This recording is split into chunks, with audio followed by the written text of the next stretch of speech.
Untuk selanjutnya, berikanlah anak kesempatan untuk mengeksplor kemampuannya. Jadi kita jadilah pendengar yang baik. Kadang-kadang anak kan bisa melaksanakan suatu hal yang menurut kita sangat kecil dan tidak berarti, itu berarti banget buat mereka.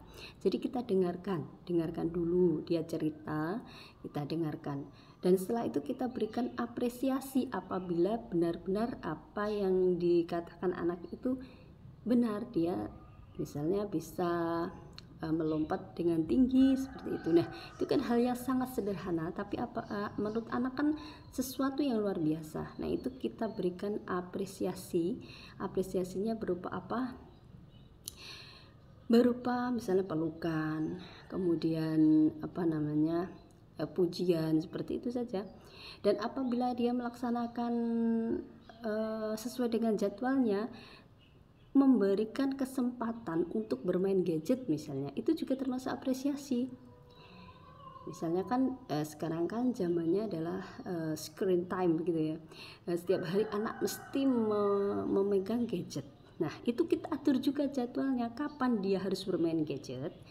Nah, kita berikan apresiasi. Misal anak ini menyelesaikan tugas ini, kemudian ada apresiasinya.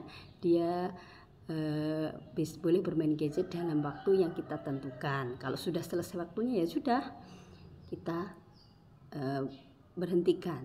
Dan cara memberhentikannya itu juga harus gini. Misal 10 menit mau selesai, begitu kita ingatkan dulu, ini kurang 5 menit, seperti itu. Jadi jangan langsung minta atau apalagi dirampas. Ini membuat anak sakit hati dan akhirnya dia marah, dia merasa tidak dihargai, seperti itu. Jadi kita beritahukan, ayo 5 menit lagi, atau ayo 2 menit lagi. Setelah itu kita baru menyelesaikan dia untuk bermain gadget tadi, gitu ya. Untuk itu salah satu apresiasi, termasuk apresiasi. Anak kan senang banget apabila diberikan kesempatan untuk memegang gadget. Kemudian latihlah anak untuk bertanggung jawab. Seperti contoh, gimana caranya? Anak kan belum paham arti tanggung jawab itu apa. Nah, itu perlu kita biasakan. Satu contoh itu tanggung jawabnya adalah harus membersihkan mainan ketika dia selesai bermain. Nah, itu salah satu tanggung jawab. Apabila dan itu tetap kita biasakan, setiap kali dia bermain harus dibereskan pada tempatnya. Itu salah satu bentuk tanggung jawab kepada dirinya sendiri dan juga orang lain. Nah, seperti itu contoh kecil.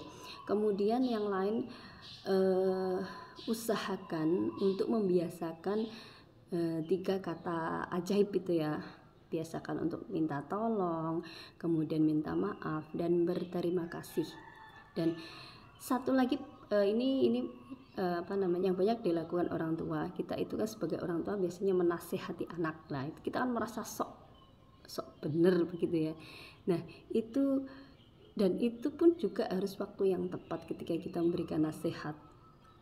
Pantang sekali kita untuk memberikan nasihat ketika anak dalam kondisi mengantuk dan lapar. Jadi usahakan apabila kita memberikan nasihat kepada anak itu dalam kondisi yang santai, atau kemudian anak tidak dalam kondisi dua itu. Jadi apabila kita memberikan nasihat pada saat itu, dia tidak akan menerima nasihat itu, bahkan dia akan lebih membuat masalah baru, dia akan marah dan sebagainya, seperti itu ya ayah bunda. Jadi pada intinya kita itu jangan sampai kita salah untuk mengartikan arti kasih sayang kepada anak. Kita harus benar-benar memberikan pembiasaan untuk melatih untuk masa depannya. Kita pikirkan masa depannya bukan hanya sekarang.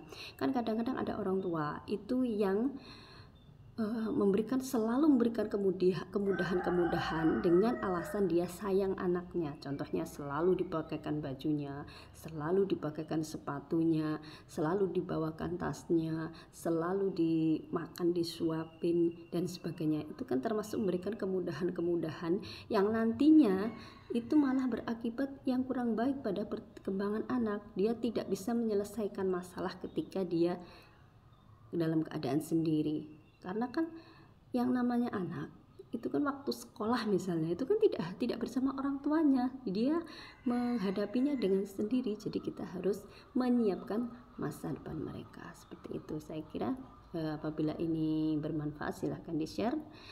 Terima kasih. Apabila banyak kesalahan kami mohon maaf. Assalamualaikum warahmatullahi wabarakatuh.